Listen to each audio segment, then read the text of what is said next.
So I'm now going to, I guess, give the panel their chance to tell us a little bit about their work. And I'm going to start with Matt, and I'm going to ask him to give us a little bit more context, I guess, around the things that he does on the landscape that contribute to ecosystem restoration. Matt, over to you. Thank you, Bruce. Oh, that is going good. Kia ora koutou whānau. Look, thank you very much for the opportunity to be here, and I feel like a bit of an odd man out amongst these esteemed people. I've got a bit of a weird job, really. I work in a partnership between Fonterra, our biggest company in New Zealand, and Department of Conservation, our biggest land steward. It's a partnership that is going over 10 years. Primarily it focuses on game-changing and scalable solutions for freshwater. So it's very much a freshwater ecosystem focus. So it requires massive input from both companies. So Fonterra put up a significant amount of money, DOC put up a significant amount of resource to make things happen. We're looking at game-changing and scalable solutions. Sorry, that keeps cutting out, doesn't it? How's that? Yep. So game-changing and scalable solutions for freshwater. Beg your pardon. Take this off, or both double up, eh? How's that? Awesome. Sorry about that. So yeah, like I was saying, we're focusing on game-changing and scalable solutions. So that's our charge from our steering committee, which is made up of DOC and Fonterra executives. So we're doing some kind of things, 3 buckets really. One is a partnership. How can 2 strange bedfellows, Fonterra and DOC, kind of work together and communicate that? Then we're looking at restoration at our sites. So we've got 5 different sites across the country, from Fonterra to Invercargill. And then finally, we're looking at scalable solutions, and that's the bit that gets me out of bed in the morning. So how can we invest our money, our time, our resources into building things that will create a future? So I guess it's kind of like compound interest for conservation. I'll leave it there. Yeah, so do you want to just tell us a little more about what you consider to be innovative or novel about the approach that you're taking? I think, well, when we looked at kind of scalability as our big driver, there's not a lot of work going on there about even how do you get stuff to scale. There's certainly some work on the IT industry. How do I get my Apple iPhone X, get early adopters and get scale that way? But nothing really from an environmental point of view. So we started to really dig into that, and I think this is probably not a new approach, but probably novel for ecosystem restoration, is really asking ourselves who the audience is that we're trying to convince, and what do they want, what do they need, what drives them. And we heard some of the stuff previously around maybe it's an economic driver for a farmer, or maybe it's a catchment scale tool for a regional council. How do they need to use it? How do they need to be communicated? And would they value it enough to resource it and fund it and take it on into the future? Thank you. So Joshua, your turn to tell us about your background and what projects you're involved in. Kia ora. It's great to be back. I was here 2 years ago and was able to share some results from an ongoing study that we're doing in California. And that's on the Cosumnes River. It's the only undammed river on the west coast of the Sierra Nevada. So it has the nature and behavior of a naturally flowing river, and it's become a study site for us to really examine 2 things. Flows are fundamental, and connectivity. Connectivity is critical. So when we think about these flows, predominantly coming from snowpack, we can look at the magnitude, timing, duration, frequency, and rate of change of how planetary systems actually work, and use that to help guide how we managed other rivers within California and elsewhere. Some of the insights that we've been able to gain over the last couple of years since reported on that is one, that these floodplain river systems that we're now reconnecting by removing levees and letting floodwaters reconnect with floodplains, is that they're bearing large amounts of carbon. So this is becoming a carbon sink for our systems. They, as we know, provide a lot of habitat for our native fishes, but we've also been able to document that the non-native fishes in the system are not moving off of the floodplain at the recession end of these floods. So in fact, they're being trapped on the floodplain and becoming a nutrient subsidy, and they're putting more energy and more nutrients back into the floodplains themselves, and then actually having some improvements for the ecosystem. It's creating very diverse geomorphic features on the floodplain, which in turn is being able to capture more propagules from our native plants and tree species, which in turn are creating more structural diversity, and we're starting to see bird species coming back to these floodplains that we haven't seen before. So it's a very virtuous cycle. And that's where the connectivity comes in. So it's not just connectivity in terms of the longitudinal connectivity and flows, water flowing downhill, but it's the lateral connectivity. It's that water spreading out over floodplains, slowing down, warming up, and creating conditions for life. And then lastly, we've been able to document that connectivity is actually through the hyporheic and into our groundwater aquifers. You may have seen that California is a water scarce and water stressed region with an over-reliance on our groundwater. This is one of the few places that we can practice what we refer to as flood managed aquifer recharge. And there we're working with growers, farmers, to be able to do off-season flood irrigation, so putting flood water onto these floodplains and onto their fields to be able to recharge the aquifers. So a lot of progress in the last couple of years. It might be a bit of a tough question, but is there anything that you can tell us that you think that you've learned from your system, which is applicable here in Aotearoa, New Zealand? Well, I've been thinking a bit about this question because I knew you were going to ask me. And in reflection, the outside looking in, I guess my perspective is winter is coming, right? Like, I've had the opportunity to work in Asia, work in Africa, work in Latin America, North America, and in some ways it's really scary in terms of the amount of human transformation of our ecosystems globally and what we face globally as we teeter towards a planet with 9 billion people and trying to feed them. I think what happens here in New Zealand, and in particular, the agreement that you have for Aotearoa to be able to manage this place in perpetuity, is that you're actually on to something and doing it right. Not that you haven't identified some challenges, but you've committed to working together to do that, and you have the guidance of your elders to show you the way. Thank you for that. Yeah, so Marcus, it's your turn now. Kia ora koutou, everybody. I think I'm a co-leader in particular of a current MB-funded project called Lakes 380, and the goal of that is actually to characterise lake health across the country from 380 lakes. That 380 represents 10% of the 3,800 lakes that are in our country at the moment, and we actually have information on less than 5% of those that are currently monitored or observed in some way. And those lakes that are monitored are often in specific environments, lowland environments. We don't have a lot of information on a number of lakes that are in remote areas and so on. So as part of that, GNS Science and Cawthron Institute are actually co-leading this project. And it's got a number of ideas. As you said, we're using old things to look at directions for the future, but it does use paleoecology. It looks at characterising that lake health through time, through 1,000 years of time. It's there to try and characterise sort of baseline states of these lakes and their ecological condition, pre-human, and to assess the natural variability that might be occurring. That actually helps inform what might be going on in the future or what might be going on now, particularly if that lake has undergone a number of natural fluctuations, and we see it now thinking that it's something that humans or other environmental changes are causing. It also provides a context to weave in the use and the value of these important systems to Maori, and building Mātauranga Maori into that as well. Ultimately, it is the sort of the woven kōrero of the lake, telling its story, its history, and also that of Maori in the landscape as well, and the value of those systems to Maori.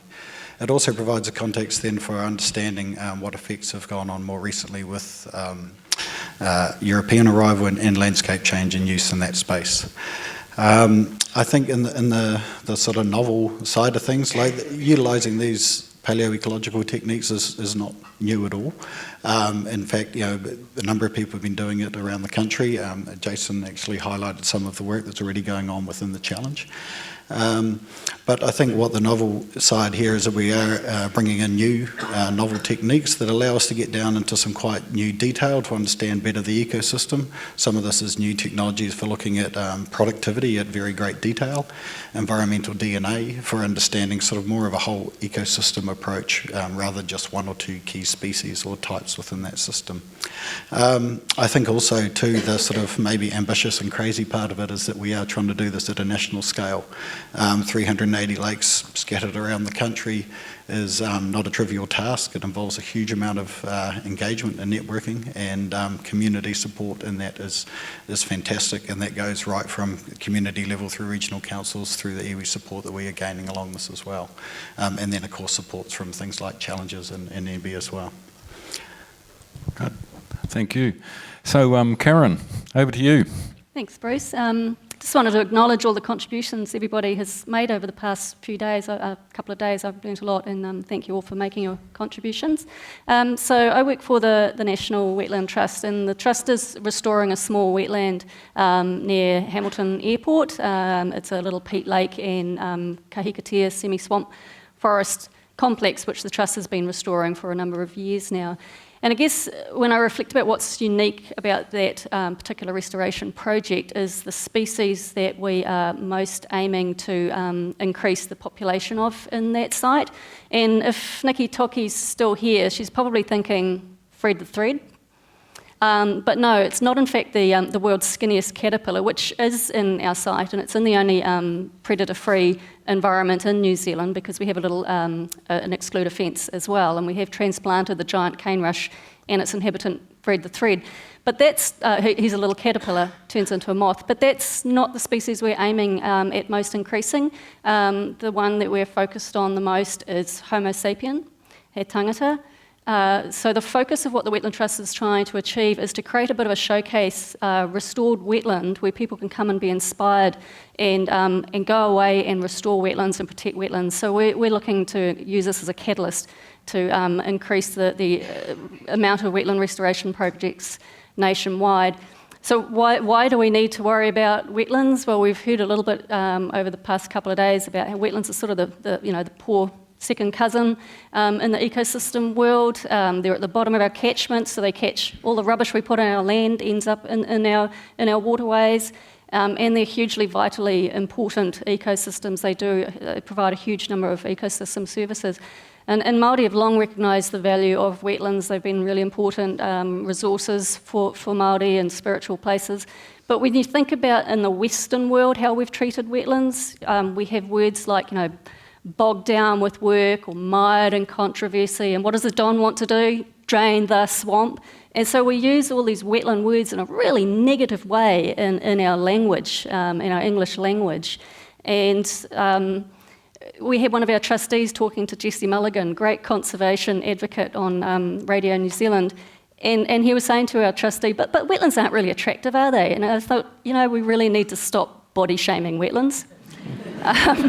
They are beautiful places, and so that's what the Wetland Trust is trying to achieve at Rotopico, is to create a really attractive, beautiful wetland that's easy to access so people can come and learn about how special they are. And just one thing that really struck me about how we've treated, say, our forests versus our wetland ecosystems is, think about the North Island brown kiwi. Yeah, you can all picture that. Can you imagine if that was able to be legally harvested from the wild, given its exact current population, and turned into dog food and sold in California? Because we do that with our tuna. And if you don't believe me, Google addiction pet food eel, and you'll find a picture of beautiful poodle with their lovely glossy coat and 100% wild-caught New Zealand eel.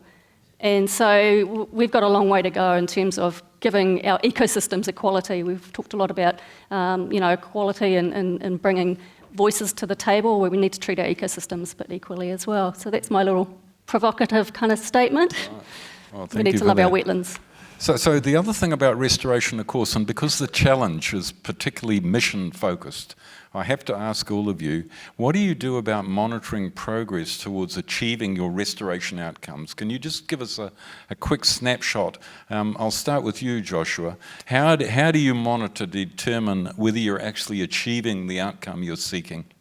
Oh, that's a great question, and we really focus on two different things. Most of the work that we do is what we refer to as process-based restoration. We're trying to reinstitute physical, biophysical processes on the landscape, and so measuring those in terms of having an outcome is less on the outcome and more on the process.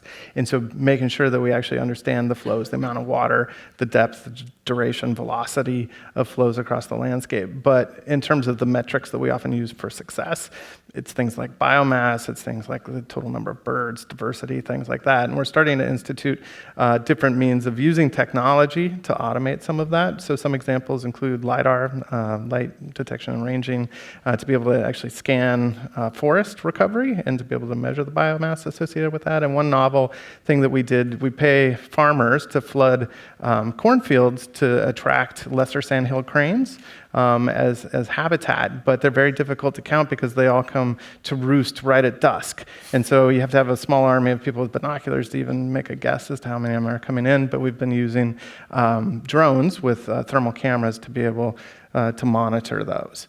It's not without its pitfalls. If you fly too low, you scare them off, and if you fly too high, you can't see them. So there's a bit of engineering involved. Yeah, so Karen, what do you do about trying to address, whether you're making progress in that restoration in Rotopico? So in terms of the restoration, we use fairly standard sort of monitoring techniques, but one of the things we do a little bit differently is, being a charitable trust, we're relying on volunteers, and I would say probably over the last number of years, the average age of our volunteer has probably been about 12. And so we've been working with local schools, and the school children are coming out and doing some of the monitoring, and they're also doing some of the research. And they've actually won NIWA Science Fair prizes for the research they've been doing. We have a predator fence. You've all heard that mice are a continuing problem in terms of breaching fences, and we occasionally get mice. So we have a ring of bait stations inside the fence, and we want to lure the mice to that to those bait stations. We can't afford these expensive, fancy, long-life lures. So we had the kids looking at all these sort of cheapy options and finding out what was the best lure. And I happen to embarrassingly have an embarrassingly large number of wine corks in my garage. And so we were soaking them in peanut oil and macadamia oil or fish oil or aniseed oil and just saying, can we use these to attract mice? And so these kids have been doing research for us, which I think is pretty novel as well. Yeah, that's great. Yeah. Matt, what about you? Maybe that's somewhere I can put my beer can collection as well to good use. So yeah, we to be scalable, we have to monitor the crap out of everything, and it's not just biophysical stuff, because we need to prove, that our bioreactors, our sediment traps, our phosphorus filters are working, obviously, before we can try and ask other people to do it. But we also have to really evaluate through people. It's mostly a people project of whether someone else can repeat this and what do they need. So we're constantly, in a nutshell, we've got like 50 or 60 projects on the go, but constantly evaluating, testing, re-evaluating and monitoring. Mm-hmm. Marcus? Are we on? Yep. I think for us actually, as we're a lot of what we're providing is really to guide restoration and practice around that, is that the success for us is that the knowledge is used to make a better informed decision on moving forward in a number of these areas. And I think that goes right from educating our children, our tamariki, in that as well, and expressing what can be learnt from the past in that way, right through to these sorts of ideas being used for encatchment management plans and so on as well. Thank you. Now, I see we've got the grand total of one question up on the screen. So either that means we're not doing our job or people are getting tired or something. I don't know what it is. I'm hoping it's not us. So we have got one up on the screen, and I'm wondering, can you all see the question there? So who wants to try that one first? I know that your management plan for Rotopico might have something to say about this, Karen. Do you want to make a comment? I think it's important for each project to have a really clear objective about what it is they are trying to achieve, and I think it's okay if we have different understandings of what restoration means, as long as we can clearly articulate what our objectives are. And so for Rotopico, as I said, people is one of our key species that we want to bring back to this site. This site was a willow-choked, hidden away little peat lake, and it was used. It's a recreation reserve. It was used by about 6 duck shooters over the last sort of 30-odd years, and we've transformed that, and we've got rid of all the willows. You can see the lake now. You can see the native plants coming through. We brought people onto the site to do the planting, so people have been engaged with that. Tangata whenua have been coming back in and harvesting flax from the site. Children are coming in and learning about science. So for us, restoration has just been kind of a means to an end. It's not the end point for our particular project. So anyone else got a comment on that? You don't all have to answer every question. I think an important thing there is that I don't think we are necessarily trying to get to some point back in time, pre-human. I think what we need to be looking at is what's appropriate for each system you're looking at for the future. And that could be based on values, a lot of different values from a lot of different groups, whether it's around recreation, whether it's around actual biodiversity, and that sort of thing there. So I think restoration could be looked at in a number of different ways. Mm. Yeah, I do recall a famous lecture by the Scotsman who is leading the Caledonian Forest Restoration Trust in Scotland. And he said not to get too hung up on a specific date, but to focus in on restarting the clock, reinstating the processes, getting the ecosystem operating again. I think sometimes we may get a little bit hung up on a particular date. And, often people will use pre-human or 1840 or whatever. But the bottom line is there is no going back because of the extent of extinction in New Zealand. And actually we should be focusing more on the future and what we need to do to get the system back to a healthy, functioning state. I shouldn't have intervened at that point, but I have. I couldn't help it. Now, Joshua, there's a question there for you. Which I think is I think it's actually not meant for you. In fact, it's meant for Marcus. What informed you to select 380 lakes, water bodies, to research them? Any honest, selfish interest? Share with us. The anonymous person who did that. 380 lakes, the idea was that it was supposed to be statistically representative of the 3,800. And it does cover a bunch of different gradients and environment, different catchment styles, but also land use types. And that was really the goal of that, but also to include and prioritise lakes that were seen of value or of interest to Department of Conservation, Ministry for the Environment and regional councils, and through that with connection to iwi as we engage as well. So it's been moulded by that, and that's where in the 380, the actual number we've been asked to look at is way more than that, but that's where we're at the moment.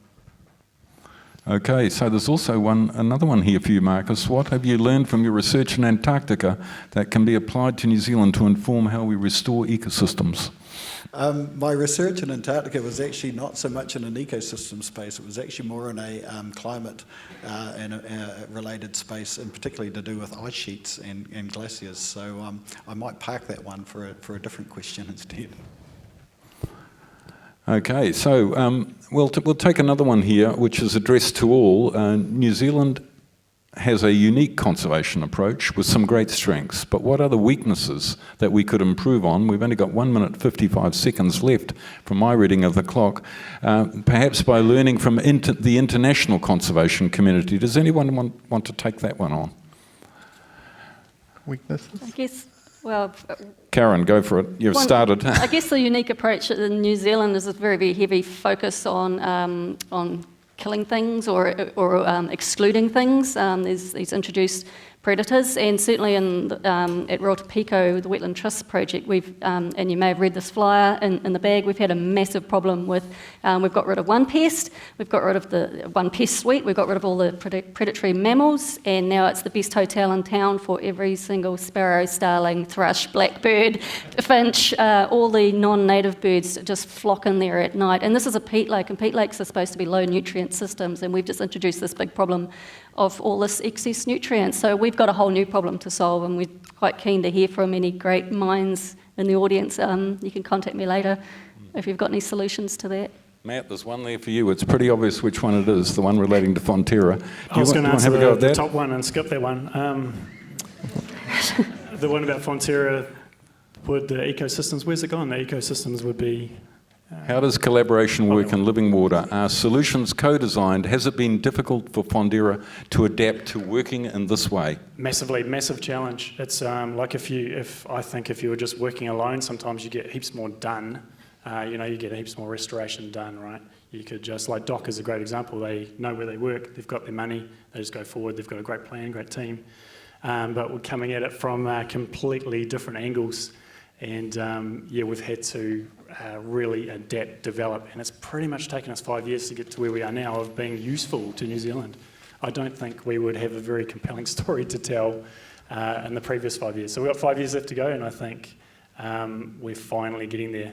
And yes, solutions are co-designed. They're co-designed not just with DOC and Fonterra, but other partners. We have big projects like Waituna Lagoon with $14 million and lots of iwi and councils.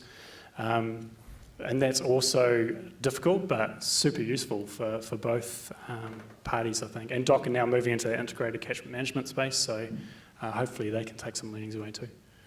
Yes, so I see our time's out. You'll have to ask the panel questions later on, but I just wanted to briefly sum up. Look, you've seen and heard from 4 very diverse projects. It's hardly possible for them to be representative of restoration across the whole of New Zealand, but I think they've done a marvellous job in outlining to us how context is incredibly important. So context varies across the country, locally, regionally, and I think it's the way we work with the context that we operate in, the way we identify the degrading factors in the environment, the reasons that the environment is declining, and focus our attention on how we fix the problem, how we restore the ecosystem using that context and our identification of the degrading and decline factors, if you like. So I just wanted to have you all put your hands together, hoki, for our panel. Thank you very much for your attention. We enjoyed it.